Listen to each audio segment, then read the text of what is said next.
It's been a while. Over a year, actually.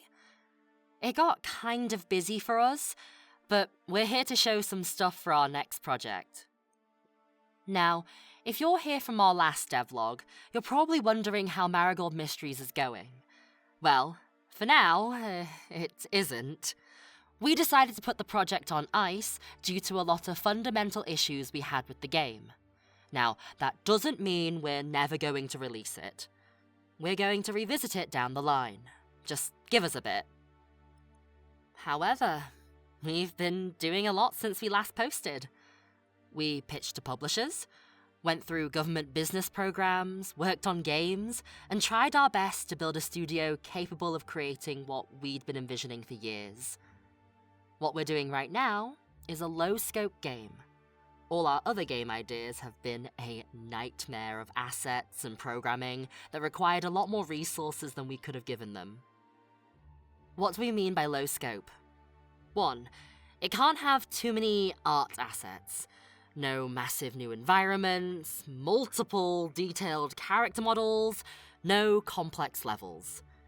With our previous projects, we found that art was always the slowest.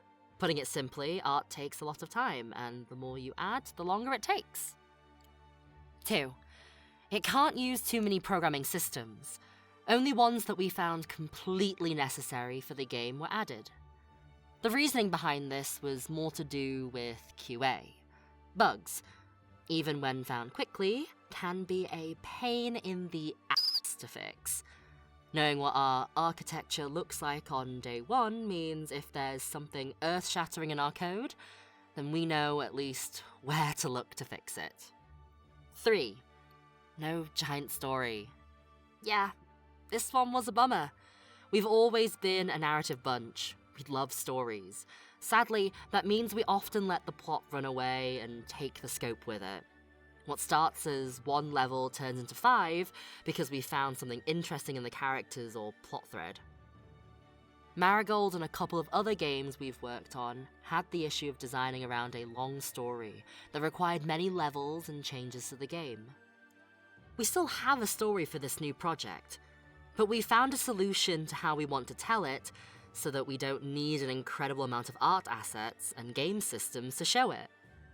The game we're making isn't linear in the traditional sense, so we've been given a lot of freedom from that.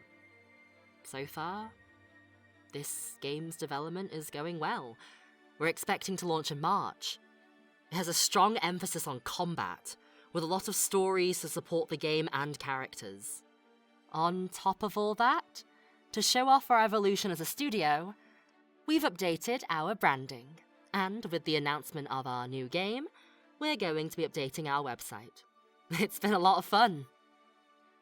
Finally, we'll end on some teasers. We can't spoil the whole thing just yet. If you're interested in seeing the development, wishlist us on Steam, follow our socials, and join our mailing list to be alerted about our upcoming projects. That's all for now.